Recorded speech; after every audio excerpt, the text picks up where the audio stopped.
আসিফ নজরুল, সালেউদ্দিন মাহমুদ এবং ওয়াহিদুদ্দিন মাহমুদ তারা নাকি বিএনপির মুখপাত্র, বিএনপি সমর্থিত উপদেষ্টা, তাই তাদের পদত্যাগ চেয়েছে জাতীয় নাগরিক পার্টির একজন নেতা।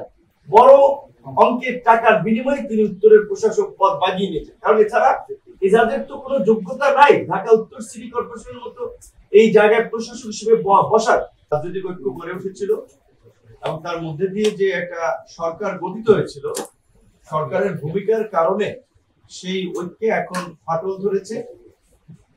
সরকারের সাথে রাজনৈতিক দলগুলোর একটা দূরত্ব এবং অনাস্থার সম্পর্ক তৈরি হয়েছে, যার কারণে সাধারণ মানুষ তো বটেই, এখন রাজনৈতিক দলকেও তাদের যৌক্তিক অধিকারের জন্য রাস্তায় নামতে হচ্ছে, আন্দোলন করতে হচ্ছে। এবং সেই ক্ষেত্রে কিছু কিছু ক্ষেত্রে জনগণ ভোগান্তির শিকার হচ্ছে। এটা কোনো রাজনৈতিক দলই চায় না যে তার কর্মসূচির মাধ্যমে জনদুর্ভোগ বা জনভোগান্তি তৈরি হোক। এটা আমাদের জন্য দুঃখজনক যে সরকারকে আমরা শুরুর দিকে সমর্থন দিয়েছিলাম, বা যে সরকারের মাধ্যমে এই গণ-অভ্যুত্থান পরবর্তী রাষ্ট্র সংস্কার এবং নতুন রাষ্ট্র বিনির্মাণের আমরা স্বপ্ন দেখেছিলাম, সেই সরকারের নিরপেক্ষতা আজকে প্রশ্নবিদ্ধ। তাদের বিতর্কিত ভূমিকা এবং মন্তব্য আজকে সমাজে নানানভাবে বিভাজন তৈরি করছে। আপনারা গতকালকে লক্ষ্য করেছেন যে আমাদের এই ছাত্র নেতা না, তারা বিশেষ করে এই গণ-অভ্যুত্থানের কয়েকজন নেতৃবৃন্দের দ্বারা যে দল গঠিত হয়েছে, সেখানে বিভিন্ন দলের দলছুট যারা সেই সমস্ত ওইভাবে বিভিন্ন দলে থাকতে কিন্তু কোনো উল্লেখযোগ্য অবস্থানে ছিল না। আপনারা দেখবেন বিভিন্ন দল থেকে টোকাই নিয়েছে, যাদের কোনো রাজনৈতিক ব্যক্তিত্ব নাই, চরিত্র নাই। এখন একটা নিউ প্ল্যাটফর্ম পেয়ে যেভাবে কথা বলছে, সেটা খুবই দুঃখজনক, রাজনৈতিক শিষ্টাচার বহির্ভূত এবং একটা বিদ্বেষপূর্ণ মন্তব্য, যেটা আসলে আমাদের এই জাতীয় ঐক্য এবং সংহতির ক্ষেত্রে একটা নেতিবাচক ভূমিকা পালন করছে। যে গতকালকে আমরা শুনলাম যে নতুন করে আসিফ নজরুল, সালেউদ্দিন মাহমুদ এবং ওয়াহিদুদ্দিন মাহমুদ তারা নাকি বিএনপির মুখপাত্র, বিএনপি সমর্থিত উপদেষ্টা, তাই তাদের পদত্যাগ চেয়েছে জাতীয় নাগরিক পার্টির একজন নেতা। তো এখন এই সরকারে তো সরাসরি জাতীয় নাগরিক পার্টির দুজন আছেন, মাহফুজ আলম এবং আসিফ মাহমুদ। তরুণদের দ্বারা মানুষ নতুন রাজনীতি চায়, নতুন দর্শন চায়, নতুন কিছু চায়। এই তাদের যে এই ওয়াহিদুদ্দিন মাহমুদ কিংবা সালেউদ্দিন মাহমুদ কিংবা আসিফ নজরুলকে নিয়ে কথা বলার আগে তাদের উচিত ছিল না যে আগে নিজেদের দলের লোককে সরকার থেকে পদত্যাগ করিয়ে তারপরে এই কথাটা বলা। এটি কেন বলেছেন আমরা জানি না। এখন এই সরকারে কোনো রাজনৈতিক দলের প্রতিনিধিত্ব আছে বলে আমাদের জানা নেই, কারণ আমাদের কাছে আলোচনা করে উপদেষ্টা পরিষদ গঠন করা হয় নাই, আমাদেরকে বলে নাই যে আপনারা নাম দেন। আমরা এটা জানি, বিএনপি জামাতের ক্ষেত্রে সেম।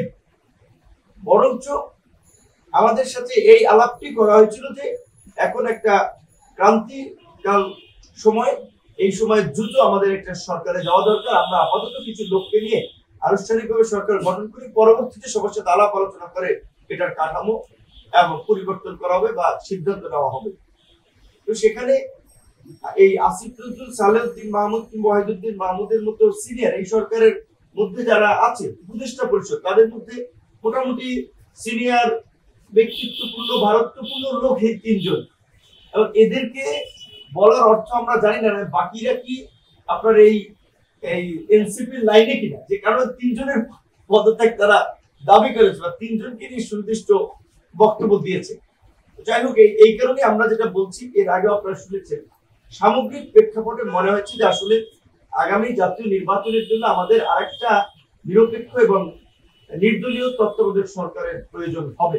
কারণ এই সরকার নানানভাবে কিছু কিছু উপদেষ্টার ব্যক্তিগত মন্তব্য, কর্মকাণ্ড সরকারকে প্রশ্নবিদ্ধ করেছে, সরকারের নিরপেক্ষতাকে প্রশ্নবিদ্ধ করেছে। আমরা সরকারকে অনুরোধ করব, আহ্বান জানাবো যে এই যে ঢাকা উত্তরের সিটি কর্পোরেশনের প্রশাসক পদে ইশরাক হোসেনকে আদালত ডিরেকশন দিয়েছে, দক্ষিণে মেয়র পদে আদালত তাকে ডিরেকশন দিয়েছে, কিন্তু আপনারা লক্ষ্য করেছেন সেখানে এই এনসিপির উপদেষ্টা যারা আসিফ মাহমুদ, তিনি সেটার বিরুদ্ধে, তিনি তাকে বসতে দিতে চাচ্ছে না বা শপথ পড়াতে চাচ্ছে না। শেষ পর্যন্ত তারা আবার কোর্টে রিট করিয়েছে এবং ইশরাক হোসেনের সমর্থকরা নগর ভবন থেকে শুরু করে এখন কাকরাইল, যমুনার বিভিন্ন জায়গায় আন্দোলন করছে। তো এই আন্দোলনের দিকে ঠেলে দিল কে? সরকার। কারণ উপদেষ্টা সে পিচ্ছি হোক আর বড় হোক, গ্রাজুয়েট হোক আর আন্ডার গ্রাজুয়েট হোক, সে তো উপদেষ্টা। নাবালক হোক আর সাবালক হোক, সে তো উপদেষ্টা। এখন সেই তো এই ক্রাইসিসটা তৈরি করবে। এই যে আজকে এখন একটা দলকে জনগণের মাঝে দেখানো হচ্ছে যে তারা জনদুর্ভোগ তৈরি করে মেয়র পদে বসতে কর্মসূচি পালন করছে। এই পরিস্থিতিটা তো সরকার এবং উপদেষ্টা, এই উপদেষ্টা তৈরি করবে। এই রকমের ব্যক্তিগত ভাবে যাদের বিদ্বেষ রয়েছে তারা তো উপদেষ্টা পদে থাকতে পারে না।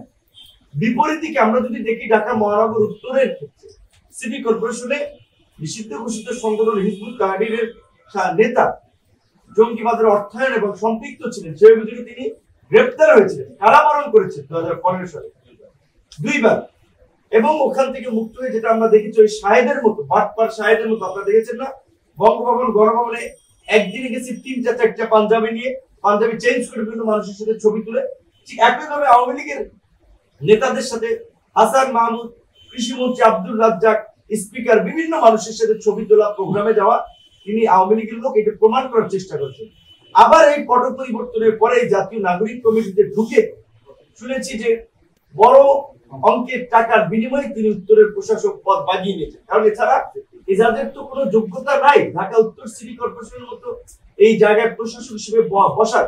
সে সাবেক সচিবও না, বিচারপতিও না, আমলাও না, বড় কোনো রাজনৈতিক নেতাও না। তিনি কোন ক্রাইটেরিয়া ওখানে গিয়েছেন? আর এই ধরনের একজন ব্যক্তিকে নিয়োগের মাধ্যমে আমরা যেটা দীর্ঘদিন ধরে নানানভাবে শুনে আসছি যে সরকার উগ্রপন্থীদেরকে পৃষ্ঠপোষকতা করছে, উগ্রপন্থীদেরকে স্পেস দিচ্ছে। তো এটি তো প্রমাণিত হয় তাহলে এজাজের নিয়োগের মাধ্যমে। এই জায়গা থেকে আমরা খুব উদ্বিগ্ন যে সরকার এরকম আরো বিভিন্ন পর্যায়ের উগ্রপন্থীদের এই নিষিদ্ধ কার্যক্রমের সাথে জড়িতদেরকে কোথায় কোথায় বসিয়েছে। সেই কারণে আমরা বলেছি যে এই উত্তরের প্রশাসক নিয়োগ থেকে শুরু করে, যেহেতু একেবারেই তাদের রাজনৈতিক দ্বন্দ্ব, রাজনৈতিক স্বার্থের বিষয়গুলো সামনে এসেছে তাদের কথাবার্তা কাজের মাধ্যমে, সেই কারণে এই 2 ছাত্র উপদেষ্টার পদত্যাগটা সরকারের জন্য খুবই প্রয়োজন। জনগণের মাঝে সরকারের আস্থা ফেরাতে খুবই দরকার। তাই আমরা প্রফেসর ডক্টর মোহাম্মদ ইউনূসকে